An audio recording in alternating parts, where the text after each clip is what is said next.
تحت شعار ما تكلمنيش عن الأداء، المهم النتيجة. منتخبنا بيفوز على غانا 2-0 ونخطف ال3 نقط ونتصدر المجموعة عشان نقرب أكتر وأكتر من تحقيق حلم ال90 مليون بالوصول لكأس العالم، ونفك بقى العمل اللي معمول لنا من بعد جول مجدي عبد الغني.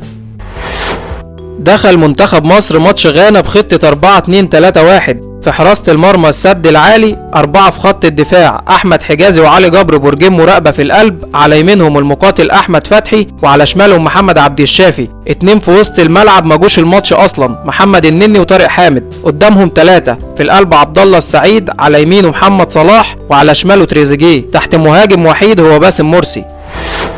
في البداية عايز افكركم ان مصر لما قابلت غانا في نهائي افريقيا 2010 وفي عز مجد منتخب مصر، وكان ساعتها عندنا افضل لعيبة في افريقيا وجيل عنده خبرات اكتر من الجيل الحالي، برضو ما كناش بنهاجم غانا، ولكن قفلنا مناطقنا الدفاعية كويس ولعبنا على الضربة القاضية، وفعلا نجحنا وكانت الضربة القاضية عن طريق جده وخدنا البطولة. والوقت اللي كنا بنلعب فيه كورة حلوة ومفتوحة مع برادلي ولعبنا بالطريقة دي قدام غانا خسرنا 6-1.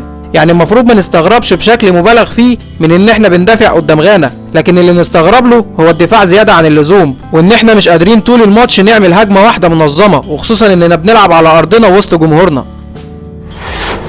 لازم نكون عارفين ان احنا مع هيكتور كوبر مش هنلاقي منتخب مصر بيعمل اداء جميل زي ادائنا مثلا في 2006 و2008 و2010 وحتى مع برادلي، سواء الفريق اللي بنلعبه ضعيف او قوي، وده شفناه في كل الماتشات اللي لعبها منتخب مصر تحت قيادة كوبر، لأن طريقته بتعتمد على تقفيل المناطق الدفاعية، وإن أهم حاجة ما يدخلش فينا جوال، ونلعب على غلطات الفريق المنافس ونحاول نستغلها. عشان كده ما بيجيبش أي لعيب ما بيقدرش يقوم بالواجبات الدفاعية. وفي ماتش غانا احنا فضلنا واقفين في مناطقنا الدفاعية طول ال90 دقيقة والوقت البدل الضايع، وتقريبا لو الماتش كان استمر 3 أيام تاني كنا هنفضل واقفين برضه. ورحنا على جول غانا 4 مرات سجلنا منهم هدفين. ورغم ان اداء مصر بيكون سيء، بس النتائج بتكون في صالحنا وبتثبت نظرية كوبر اكتر من ماتش الماتش. وبعدين ما احنا ياما لعبنا كويس وما رحناش كاس العالم، خلينا نروح المرة دي، مش يمكن نلعب حلو هناك.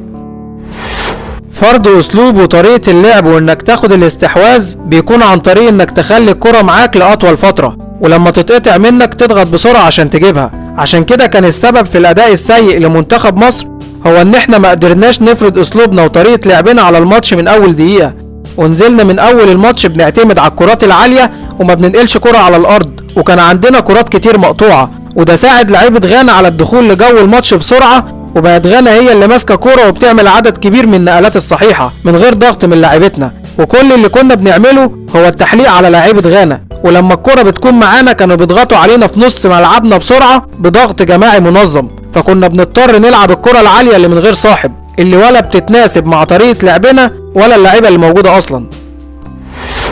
اكتر حاجة كنت خايف منها قبل الماتش هو قلب دفاع منتخب مصر، وخصوصا مع اصابة رامي ربيعة، وان كنت متوقع ان اللي هيلعب هو جبر وحجازي، والاتنين عندهم نفس ستايل وطريقة اللعب وما عندهمش سرعات عالية، وكان كوبر دايما بيلاعب ربيعة جنب حجازي عشان يعوض بطء حجازي بسرعة ربيعة. وقدر كوبر انه يعالج مشكلة قلب الدفاع عن طريق انه يحميه بوجود ستارة دايما موجودة قدامه مكونة من النني وطارق حامد، فكان دايما لعيبة غانا بيلاقوا العمق مقفول فبيضطروا يلعبوا على الاطراف. وكمان نجح كوبر في قفل الاطراف على غانا عن طريق ان احمد فتحي وعبد الشافي ما كانوش بيتقدموا كتير، ورجوع تريزيجيه وصلاح لمساعدتهم في الدفاع. وبالرغم من الاستحواذ الكبير لغانا، لكن اغلب هجماتهم كانت بتنتهي بشوطه على الجول او بعرضيه بتنتهي عند راس حجازي او جبر، وان اخطر هجماتهم كانت عن طريق الكرات الثابته.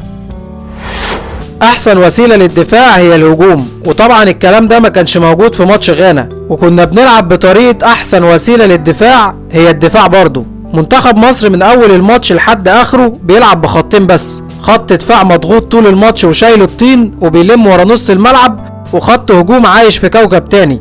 وقدر لعيبة غانا انهم يفصلوا خطوطنا عن بعضها، عشان كده كان الماتش في اتجاه واحد وهو اتجاه عصام الحضري، واللعب كله كان في نص ملعبنا، سواء احنا اللي ماسكين كورة او هم اللي ماسكينها، ومش قادرين ندخل نص ملعب غانا لحد ما ربنا فرجها من عنده بتغيير باسم مرسي ونزول رمضان صبحي، وقدرنا نفك الحصار اللي كان معمول علينا، وبقت البوابة الوحيدة اللي بنقدر نعدي منها من نص ملعبنا لنص ملعب غانا هي بوابة رمضان صبحي.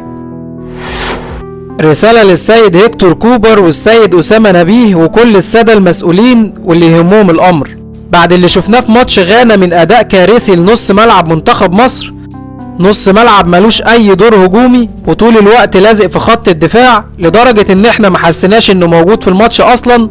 بعد كده لا تقول لي النني ولا طارق حامد ولا ابراهيم صلاح، وكل واحد شايف ان اللعيبة دي تقدر تشيل نص ملعب منتخب مصر، المفروض ولا مؤاخذة يعني يشوفوا لهم اي حاجة تانية يتسلوا بيها غير الكورة، زي مثلا لعب البلي المسافات طويلة، لان انت في مصر ما عندكش الا كابتن واحد بس هو حسام غالي، لانه اللاعب الوحيد في لعيبة نص الملعب اللي عنده شخصية قوية وهدوء وتقدر تسند عليه ويبني لك هجمات.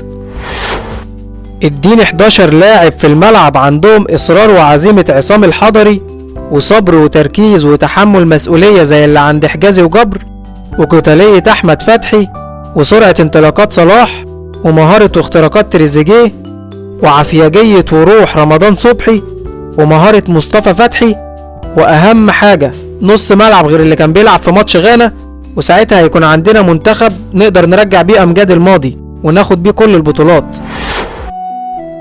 في ماتش مصر وغانا في تصفيات كاس العالم 2014 وبعد خسارة مصر 6-1 كان في لقطة بين ابو تريكة وصلاح، تحس ان ابو تريكة بيقول لصلاح فيها المشوار لسه طويل قدامك وفي وقت الانتقام، ولكن عندما حان وقت الانتقام انتقم صلاح في غياب ابو تريكة. وحشتنا يا ماجيكو.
سؤال الحلقة: ايه رأيكم في الطريقة اللي لعب بيها كوبر قدام غانا، وايه هو سبب الاداء السيء، وايه اللي كان ناقص منتخب مصر؟